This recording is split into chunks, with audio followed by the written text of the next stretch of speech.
All right, Coach Joseph, thanks for joining us today. Talk about the 2012-13 schedule. Hard to believe that we're already talking about that. It seems like we were just in Des Moines for the Sweet 16. First, how's the summer been and the kids working hard? It's been a great summer so far. It's really exciting to know next week we'll be having our freshmen come in and join our 8 returners that have been working really hard. And Danny Hamilton-Carter is in Europe and Sweden playing with the national team, and TJ Gortner is in Slovenia playing with her national team. So they're just getting some great experience, overseas, but also the 6 players that are here, the returners, are really working hard in the weight room, working hard on the court, just trying to get better, improve their skill set. And we're really looking forward to those freshmen joining us next week. Taking a look at the schedule, we'll get ready to open McCamish Pavilion here on November 11th and kicking it off with a bang with Tennessee coming to town. What does it do for this program and to bring in somebody like Tennessee and to open a new arena? Well, we're really excited because, first of all, to have a program that historically has been one of the best programs in women's basketball, to have them in McCamish Pavilion as our first game. And one of the things we're really looking forward to is having the first ever sellout in women's basketball at Georgia Tech. And to open this new arena and to have a team like Tennessee coming in, I can't imagine that we won't accomplish that goal. And we just want to invite everybody to come out and support us and support this program as we try to take another step forward in making history. And we talked a little bit about the 6 freshmen coming in, opening the season with 3 home games at the new arena, with Kennesaw State on November 13th and Marquette out of the Big East on the 18th. So how important will it be to start off the season with those 3 home games, with having to replace some pieces from last season? Well, obviously, when we lost the winningest class in the history of our program, so it's not easy to replace a player like Sasha Goodlett, who was a first-round draft pick in the WNBA, and the 4 other seniors that have contributed so much to this program. But at the same time, we return 8 letter winners and a recruiting class that was ranked 5th in the country, and we're really excited about them and the contributions we know they're going to make. And obviously, to be back at home after a year of not having a home game on our campus is just really exciting to us. And the fact that we're going to play in one of the nicest facilities in the country in college basketball when McCamish Pavilion is done is just really exciting in itself, and we really look forward to it. And certainly Sydney Wallace showed off her skills last year against some big-name opponents. Hopefully that carries over with Tennessee and Marquette. Well, the bar's been raised. There's no doubt in the NCAA tournament, anybody that can average 27 points in 3 games and make 19 threes, the bar has been raised. And she's working really hard.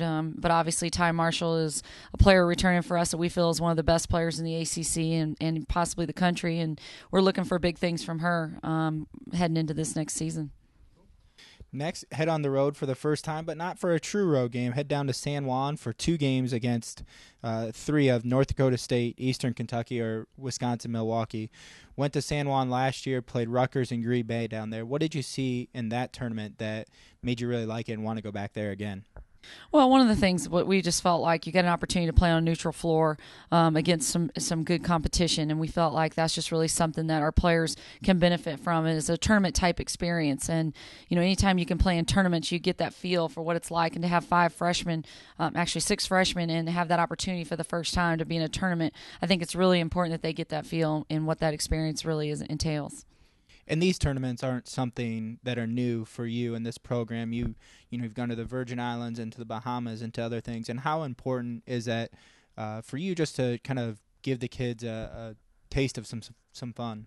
Well, I think it's about the educational experience, and it's about the entire person, not just the basketball player. And one of the things that I've really thought has been important throughout the course of our building this program is the educational part and the experiences these players have off the floor, and obviously in the classroom at Georgia Tech, but also off the floor. I think is really important to broadening their horizons, and it's really a part of the journey, the educational journey of coming to a school like Georgia Tech and being able to experience not only success on the floor and in the classroom, but also off the floor, the social aspects. So I think these tournaments are really important. Return back to the States and head on your true first road game, going to Purdue for the ACC Big Ten Challenge First off, very good Purdue team on the road. What kind of challenge do you expect there? Well, it'll be very much like an ACC road game. I mean, there's no doubt about it. And Purdue's very successful at home, another program that's got a lot of history and a lot of success. So they return, 3 or 4 starters from a year ago, and they have 5 seniors. And so they're going to be even though they lost 5 seniors, they have 4 seniors returning that are very quality players and very experienced. So it's going to be a tough matchup, but we're looking forward to it. It's obviously an environment that we want to embrace and have that opportunity early to get our young players ready for the ACC. For you personally, going back to your alma mater for the first time as a head coach, what do you think it'll be like stepping on the sidelines as the opponent?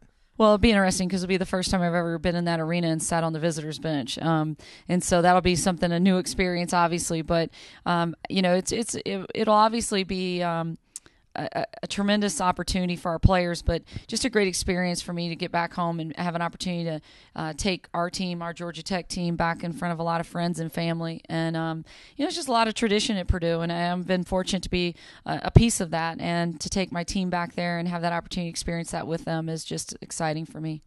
And Georgia Tech has won 2 previous road games in the ACC Big Ten Challenge, trying to make it a third, and come back and host Georgia on December 2nd. Last time they were in Atlanta, get the largest win over Georgia in school history, and this time try and open up McCamish Pavilion against them in the same fashion. Well, it's obviously we haven't backed away from a tough schedule, even though we lost 5 seniors and we return a young team.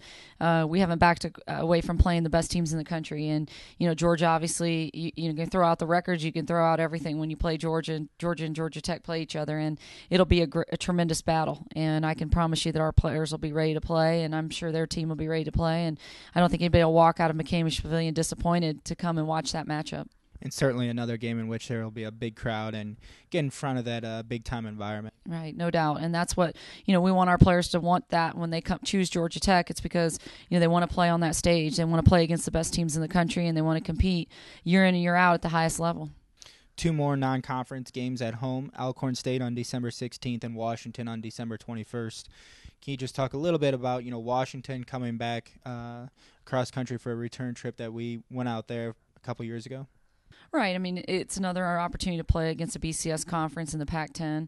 And, basically we'll have a game against every BCS conference in the country in pre-conference. And I really think Washington is a much improved team. And I think that it'll definitely be a different team, different type of program. It's a new coach since we played out there 2 years ago.